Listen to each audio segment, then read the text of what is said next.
وكفى والصلاة والسلام على رسول الله أما بعد.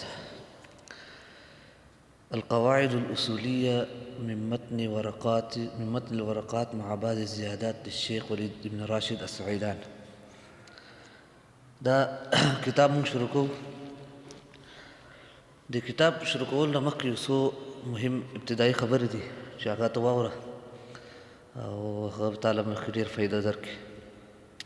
ټول نه اول خو هر علم شروع کولو نه مخکې دغه علم دپاره خپل نیت خالص کول پکار دی. تصحیح النیه دا پکار دی، ځکه چې علم چې کوم دی هغه ټولو نه لوی طاعت دی او ټولو نه انفع عبادت دی علم.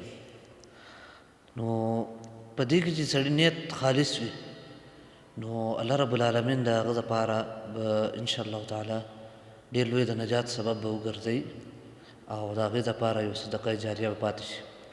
اوس که چېرته علم کې د چا صحیح نیت نه و، اخلاص پکې نه و، دغه شانتې د خپل اصلاح غرض نه وه او د قرآن و سنت دفاع غرض نه و او دغه شانتې ځان د جهالت نه ویستل دا غرض نه و، نو دنیای غرض وه او دغه شانتې نور چیزونه یې غرض و، جاه او دغه شانتې لویي دا غرض و، یو مرتبه، یو منصب، یو مال یا نور خواهشات چې کوم دی هغه غرض و.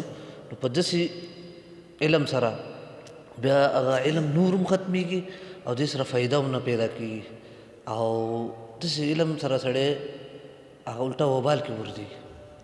نبي صلی الله علیه وسلم فرمایلی دي که انما الاعمال بالنیات، چې اعمالو دارمدار په نیتونو باندې دی.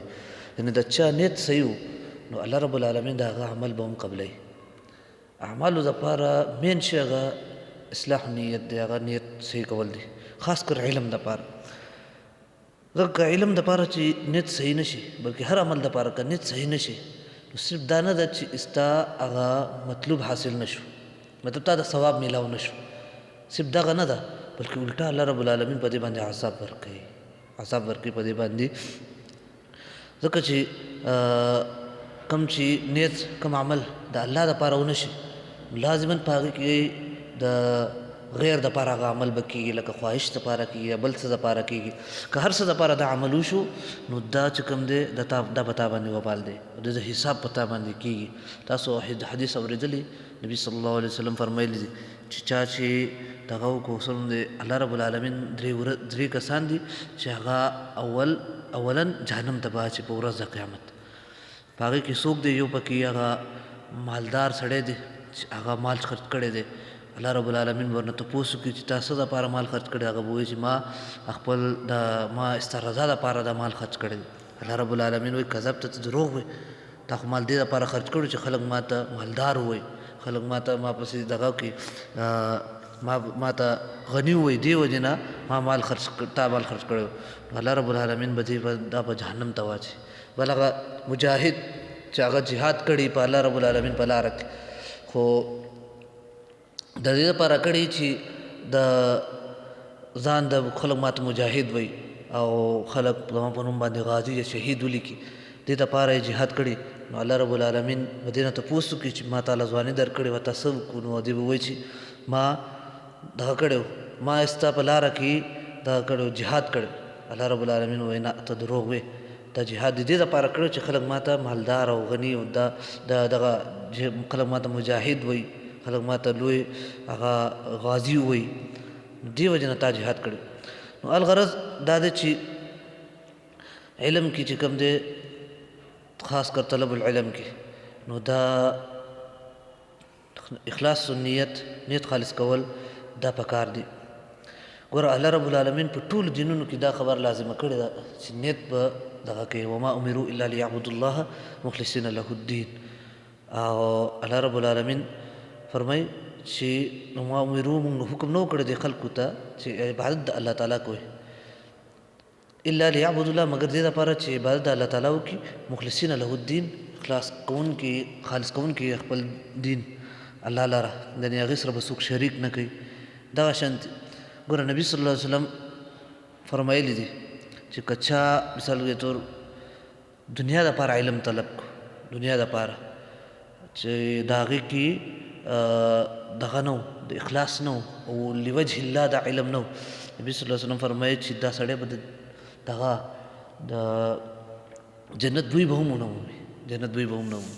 ډېر سخت وعیدات دي په دې کې چې طلب د علم کې الله رب العالمین کله چې سړي نه اخلاص خراب شي که نه، الله رب العالمین ډېر سختې سزاګانې ورکوي. نو په کار ده چې هر طالب علم له چې خپل نیت خالص کړي ټول نه اول. دویم مهمه مقدمه هغه دا ده چې ګوره د هر فن چې شروع کوې که نه، د هغه فن څه فواید څه اصولي هغه ته ځان سره دغه که یاد که، نو دا به ستا دپاره فایده ورکوي. دا فنون چې مونږ شروع کوو، هر فن چې مونږ وایو دې کې غرض او غایه ویل کېږي. پوه شو که نه؟ یو خو غرض دا چې مثال طور پر د الله رب العالمین رضا دا خو اول مطلوب دی که نه. دې نه علاوه دویم غرض دا دی چې هغه فن ته کتلی کېږي چې دې کې فایده څه ده، لکه علمي څه فایده ده په دې فن کې. پوه شئ؟ هر فن کې د خپل علمي فایدې، لکه نحوه چې سړی وایي نو هغه کې دې فایدې ته ګوري چې د ماله به عبارت کې په کار راشي، د ماله به دغه شانتې دغه کې څه نوم دی په قرآن سنت کې راله دغه وکړي فایده وکړي. دې وجه نحوه صرف خلک وایي. نو قواعد چې کوم دی ته قاعده اصولیه، قواعد اصولیه تا دا وویله، نو دې کې څه فایده ده؟ دې کې فایده دا ده ګوره اصولي فایدې ډېر دي. اول خو دا واوره چې قرآن او سنت ټول مونږ او تاسو ته دا ترغیب ورکوي چې علم د قواعدو نه زده کړئ.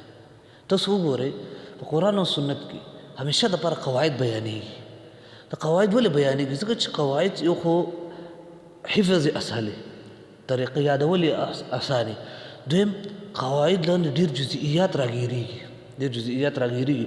نو قرآن او سنت تا ته یو قاعده کېدي، په هغه باندې به ته دغه وکړې، ته چې هغه قاعده عملي کړې او په هغه قاعدې په دغې باندې مقتضا باندې عمل وکړې، نو الله رب العالمین به د نور جزئیات چې کوم دي څومره لاندې د هغه مسایل راځي، څومره جزئیات چې هغې لاندې راځي، هغې باندې د علم به آسان شي تا دپاره، او فتوا ورکول دغه شانتې عمل کول تا دپاره به آسان شي.